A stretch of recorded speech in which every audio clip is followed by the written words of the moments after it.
stress, chaos, and uncertainty aren't going anywhere. You can't out-achieve or outsmart or outwork the unexpected curveballs that life will inevitably throw your way. What you can do is develop the tools and mindset to not only withstand those challenges, but actually grow stronger because of them. So we begin with emotional regulation. This is your ability to stay grounded, no matter what's happening around or inside you. This is about handling intense emotions without getting swept away by them. Welcome to Beyond Success, the podcast for high achievers seeking deeper meaning, fulfillment, and purpose. Now, here's your host, world-renowned leadership coach and therapist, David Tian, PhD. Welcome to the Beyond Success podcast. In this episode, we're diving into something that might be the most important shift you'll ever make. This episode is all about the path to inner peace and personal reinvention. If you're in a season of life where success feels hollow, or even like a weight around your neck, then this episode is for you. By the end of this episode, you'll know how to begin transforming your life from the inside out. I'll be sharing tools and insights that help you not only break free from burnout and dissatisfaction, but also step into a life filled with clarity, connection, and genuine fulfillment. Because, let's face it, if you stay stuck in the same cycles, chasing external markers of success without addressing what's happening underneath, then it's like running on a treadmill that's speeding up every year. Eventually, you'll trip and fall. Maybe it looks like burnout, so intense that you can't work anymore. Or maybe it's your close relationships that quietly fall apart because you're never truly emotionally or psychologically present. Or worst of all, you wake up one day realizing that life has passed you by and you never felt fully alive. If you've been following along the last couple of episodes, then you already know that success doesn't automatically bring fulfillment. In the past two episodes, we explored how fulfillment comes through different pathways entirely. Paths that many high achievers miss because they're too busy chasing the next milestone. This episode builds on that foundation. Today, we're going to go deeper. This is about discovering who you really are, healing what's been holding you back, and creating a future that excites you in a way that mere money or status never could. In case you don't know who I am, I'm David Tian, and for almost the past 2 decades, I've been helping thousands of high achievers attain success, meaning, and fulfillment in their personal and professional lives. And in this episode, I've got 3 points. Let's dive into the first. The first one's about self-awareness. It's the foundation of every meaningful transformation. And I don't mean just knowing what you like or what you're good at. That's like surface level stuff. I'm talking about the kind of self-awareness that changes how you see the world and how you show up in it. Leaders, especially high achievers, can get stuck easily because they don't understand what's really driving them. They might be crushing it in their careers, building empires, making big moves, but underneath it all, they feel disconnected, burnt out, like something essential is missing. So why does this happen to high achievers? Because most of us haven't been taught how to make sense of our internal world, of our unconscious. We go through life reacting to situations without realizing what's happening beneath the surface in our minds, those automatic reactions. Whether it's like the relentless drive to succeed, or the anxiety that might keep you up at night, or the voices in your head that say, you'll never be enough. These aren't random. They're coming from parts of you. And this is where IFS, or Internal Family Systems Therapy, can come in really handy. IFS therapy is an evidence-based psychotherapeutic practice that teaches us that our minds are made up of different parts, each with its own feelings, needs, and like a personality. Some of these parts are helpful, but others are stuck in old patterns that may have protected you in the past, but are now holding you back. As an example, take the inner critic part, or it's a category of parts that many people have, especially high achievers. Most people hate that inner critic voice in their head. They experience it as judgmental, harsh, and relentless. But IFS therapy invites you to get curious about it. That critic isn't just there to make your life miserable. It's there because, at some point, it believed that criticizing you would keep you safe from failure or rejection or humiliation. And then there's the wounded child that it's protecting. And this wounded child part carries the pain of the past, the moments when you felt unloved or unseen or not good enough or abandoned. It's the part that gets triggered when someone else dismisses your ideas or when you hit a roadblock and suddenly feel like giving up. What IFS therapy does is to help you connect with these parts of yourself. Instead of fighting them or ignoring them or trying to push them away, you build a relationship with them. You become their leader. And as you do, something amazing happens. The parts that once felt chaotic to you or overwhelming begin to trust you and calm down. They trust that you can handle things. This process creates what IFS therapy calls self-leadership. It happens when you lead your inner system of parts with clarity, compassion, and confidence, because you're no longer a prisoner of your unconscious patterns. Now, let's layer in another tool, existential therapy. This therapeutic approach dives really deep into the big questions about meaning or mortality, death, freedom, and purpose. These bigger questions might feel heavy, maybe even overwhelming to you, which is actually why many people avoid them. But the truth is, until you face them, they'll keep showing up in subtle ways through your dissatisfaction in life, your restlessness, your search for something more, never-ending search for something more. Existential therapy encourages us to confront these questions head-on. What does it mean to live authentically to yourself? What would it look like to fully embrace your freedom and take full responsibility for your choices? How can you make peace with the fact that life is finite? These aren't questions that you can answer in simply one sitting. They're going to be ongoing explorations through your whole life. But as you wrestle with them, you can start to clarify what really matters to you. You strip away the distractions, the noise, the things you've been told you should care about, and you end up reconnecting with your core values. So here's a simple exercise from IFS therapy that you can try out today. You can start by noticing a part of you that's been active recently. Maybe it's that inner critic, or maybe it's a part that feels anxious or frustrated or overwhelmed. Close your eyes and focus on that part. Where do you feel it in your body? Or maybe it's a voice that you hear, or maybe it's an image or a visual that you see when you close your eyes. Locate that part. And once you've located it, homed in on it, see if you can hold it there in your awareness and try to get a little bit closer. And as you do, notice that you can see it as separate from you.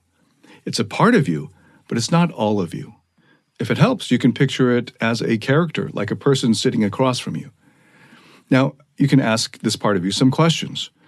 What does it want for you? What is it most afraid of if it can't do the thing that it's trying to do?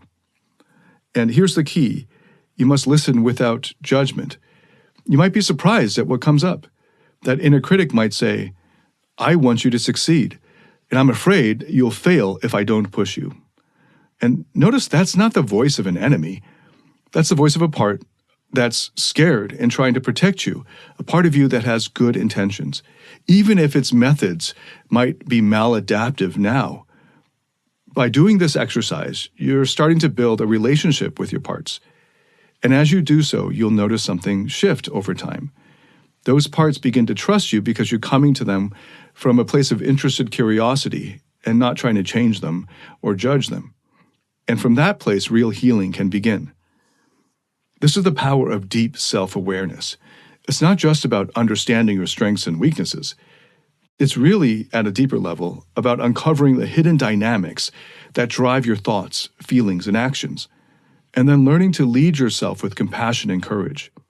And when you pair that with existential philosophical reflection, when you start asking the hard questions about what truly matters to you in life, then you lay the foundation for a powerful reinvention of yourself that feels authentic, grounded, and much more meaningful. We've really just scratched the surface here, especially with IFS therapy. There's so much more to explore. And I just simply mentioned existential therapy. That's just opening the door to a lifelong study. But for now, I'll leave you with this. Transformation starts with curiosity. So be curious about yourself. Get to know the parts of you that you've ignored or pushed aside. They hold the key to the peace and clarity that you've been searching for. Okay, so the second main point I want to cover here is emotional regulation and anti-fragility. If you're navigating a big transition or facing mounting pressures in your life, then this point is essential. Because the reality is, stress, chaos, and uncertainty aren't going anywhere. You can't out-achieve or outsmart or outwork the unexpected curveballs that life will inevitably throw your way. What you can do is develop the tools and mindset to not only withstand those challenges, but actually grow stronger because of them. So we begin with emotional regulation. This is your ability to stay grounded, no matter what's happening around or inside you. This is about handling intense emotions without getting swept away by them. Think about a leader that you admire. The chances are that leader doesn't panic under pressure.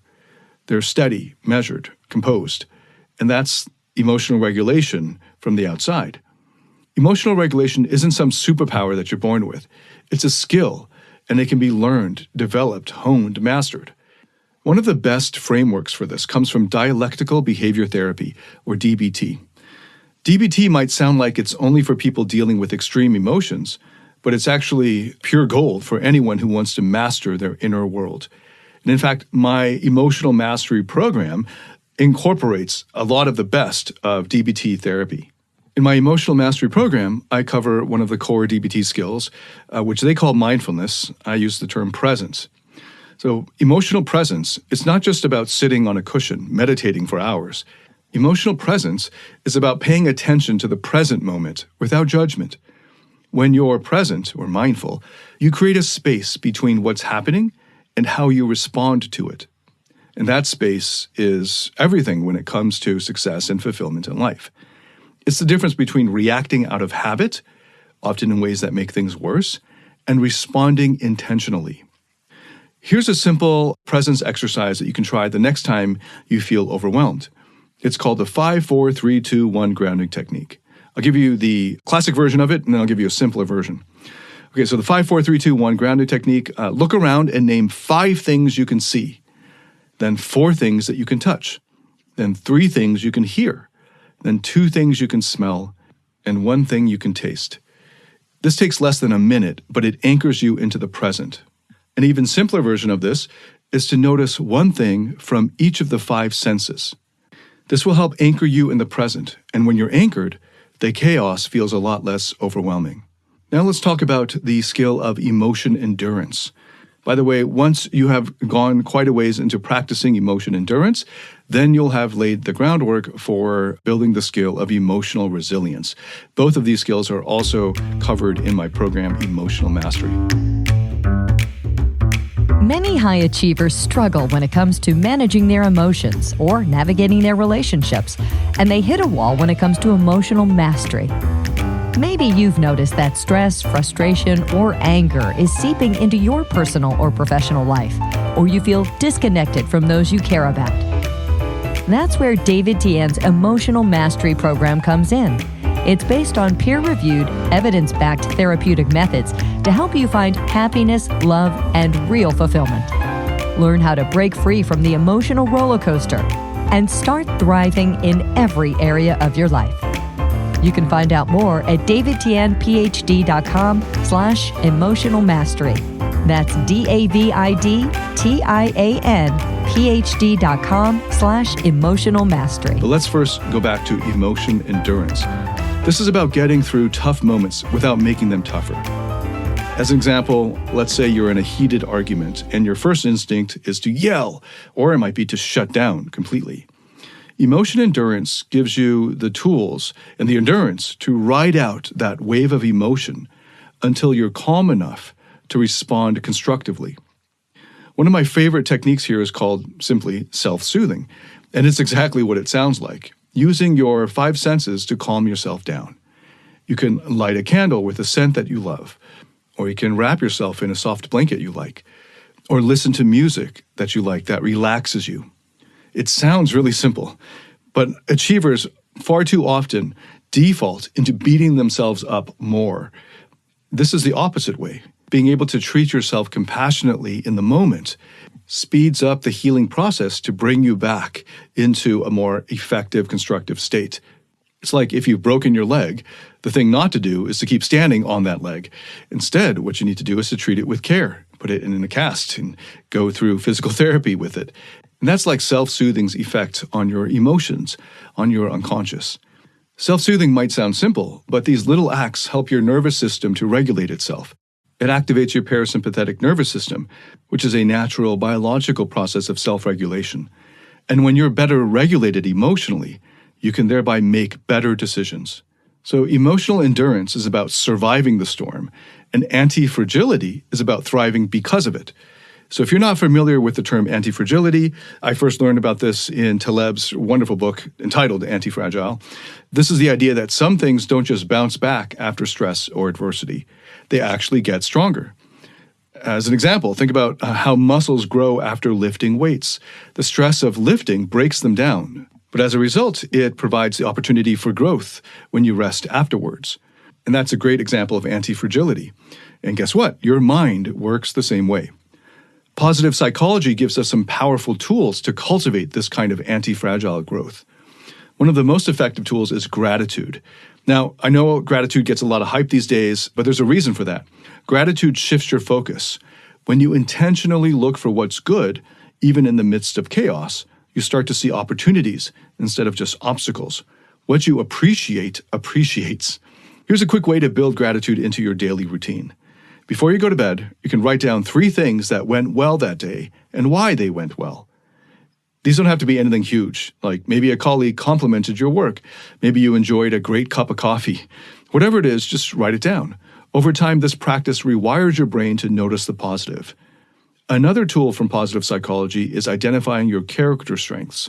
These are enduring qualities that have stayed with you through time that contribute to making you who you are.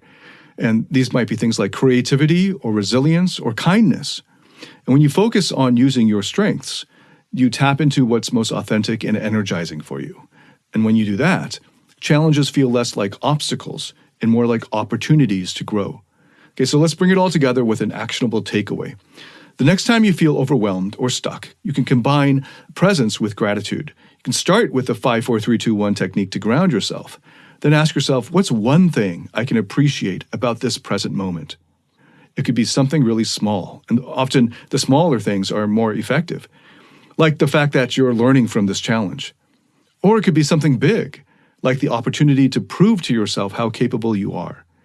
The bottom line is, emotional endurance and anti-fragility aren't just about surviving tough times. They're about becoming stronger, more centered, and more resilient because of those times. When you develop these skills, you don't just weather the storm, you emerge from it transformed.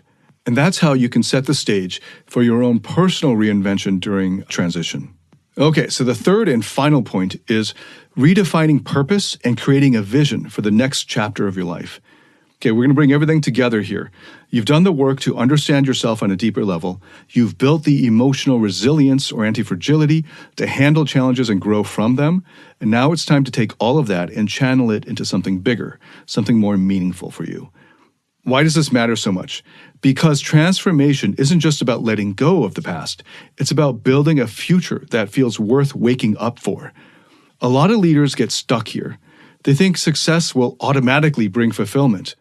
And you would know by now, if you've listened to the previous 2 episodes, that success on its own is empty if it's not tied to something intrinsically meaningful, something that genuinely matters to you.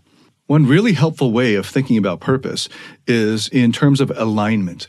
Alignment between who you are at your core and how you show up in the world.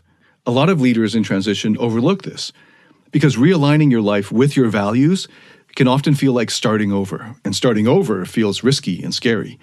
But it's only risky if you don't know where to begin. So let's start with some wisdom from early Taoism, specifically the concept of wu-wei, which I've covered in earlier episodes. And a good translation of wu-wei is effortless action. Wu-wei doesn't mean sitting back and doing nothing. Instead, it's about flowing with life instead of forcing things. It's taking action, but in a way that feels natural and aligned with your deeper purpose. Think about a time in your life when everything just clicked. Maybe you were immersed in a project or activity where time seemed to disappear while you were doing it. That's an example of wu-wei. It's the state you enter when your actions are in harmony with your true self. And this is a powerful reminder that fulfillment doesn't come from grinding harder or chasing external validation. Fulfillment comes from aligning your life and your day-to-day activities with what feels authentic and meaningful to you. But now there's a catch. to get there, you need to know what actually matters to you. And a helpful way to think about this is through Joseph Campbell's Hero's Journey. The Hero's Journey is a timeless framework for transformation. The Hero's Journey starts with a call to adventure, something that shakes you out of your comfort zone and sets you on a path of discovery. Along the way, you face all kinds of challenges, you confront your deepest fears, and you shed your old identities. And eventually, you emerge through the other side transformed, with new wisdom and a renewed sense of purpose and meaning. So if you look at your life as your own hero's journey, what are the challenges that you have faced? Those were your trials. The moments when you questioned everything were your call to adventure. And the work you're doing now, getting to know yourself at a deeper level, building anti-fragility, and redefining what success means to you. All of this prepares you to step into the next chapter of your hero story. But reflection alone isn't enough. Transformation happens when self-discovery leads to action. And this is where a therapeutic coaching approach becomes invaluable. Therapy helps you uncover the layers of your past, your wounds, your patterns, your limiting beliefs. And coaching helps you take what you've uncovered and turn it into forward momentum. Together, they can create a bridge between self-awareness and purposeful, meaningful action. For example, let's say you've realized that one of your core values is connection. Maybe you've spent years prioritizing your career at the expense of your closest relationships, and now you're ready to change that. Therapy can help you understand why connection feels so important to you. Maybe it's tied to a deep longing for intimacy or belonging from childhood. And coaching can help you map out what prioritizing connection will look like in your daily life. Do you schedule weekly check-ins with your partner? Do you set boundaries around work to be more present with your kids? Do you build a community around your shared values? The key is to turn your insights into action. Insights alone don't create change. They're the fuel, but action is what gets you moving. Okay, let's make this practical with an exercise. This will help you identify a core value or purpose that can anchor the next chapter of your life. Take a moment to think about a time in your life when you felt truly alive. Like when you were doing it, it felt like to you, this is it. This is what life's about. It could be a big moment, like achieving a long-held goal, or probably something smaller, like a quiet walk in nature with someone that you really care about. You can ask yourself, once you've got one of these moments in your life, when you felt truly alive, ask yourself, what was it about that moment that felt so fulfilling? What values or qualities were present? Was it freedom, creativity, connection, contribution, or something else? Now take that value and ask yourself, how can I bring more of this into my life? What's one small step I can take today to honor this value? For example, if the value is creativity, maybe you set aside 30 minutes a day starting today to write, draw, or brainstorm, or whatever that creative outlet is for you. Maybe it's connection, so maybe you reach out to a friend that you haven't spoken to in a while.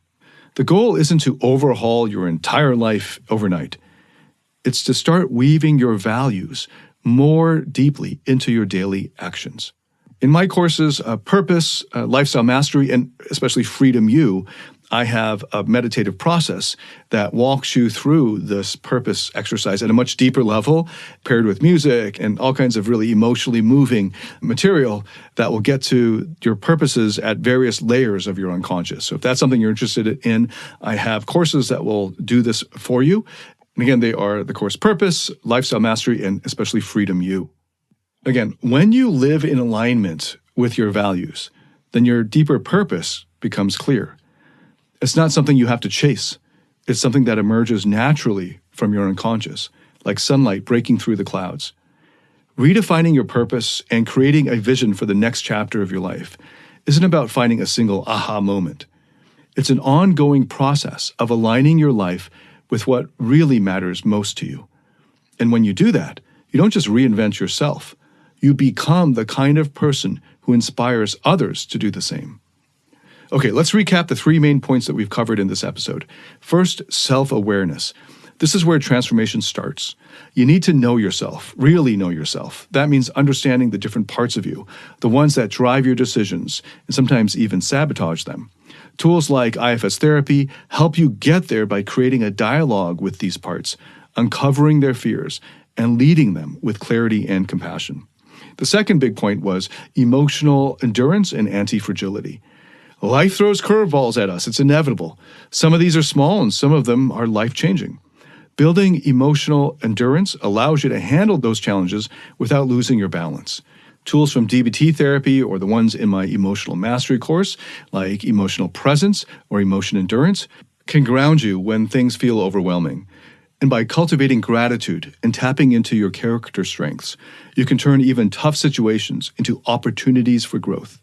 The third point was on redefining your purpose and creating a vision for your next chapter. Transformation isn't just about healing the past. It's about looking forward and building a life that feels aligned with your core values. Philosophical concepts like the early Taoist Wu Wei remind us that fulfillment comes from harmony, not forcing it. And combining therapy and coaching helps you to turn insight into action so that you can live a life that's both meaningful and exciting. Now, let me bring this to life with a client case study. Let's call him Alex. Alex was a high-powered executive in his early 50s. He'd built a career that most people would envy, a very high salary, very respected in his industry. He had a beautiful lifestyle. But he came to me for leadership coaching feeling empty. Despite all his outward accomplishments, something felt off in his life. He couldn't name it, but he knew he was burned out and disconnected from his family and those he really loved. And he was unsure of what came next. So we started with self-awareness. We leaned on IFS therapy here, and Alex discovered that a part of him, let's call it the performer, was constantly driving him to overachieve. The performer was terrified of failure, rooted in early childhood experiences where he was only praised when he excelled at school or in athletics. Once Alex started to recognize and understand the performer, he felt a huge sense of relief. He no longer saw his constant drive as a flaw, but as something that he could lead with compassion. And from there, we worked also on emotional regulation and endurance. So when Alex felt the urge to work late or push through exhaustion, we instead used presence or mindfulness techniques to help him pause and check in with himself. He practiced grounding exercises during moments of stress, and over time, he noticed his reactions slowing down. He wasn't running on autopilot anymore. And then finally, we redefined his purpose. Through reflection and coaching, Alex realized he deeply valued connection, especially with his now teenage kids. He admitted that his relentless focus on work had created a large distance that he wanted to repair with them.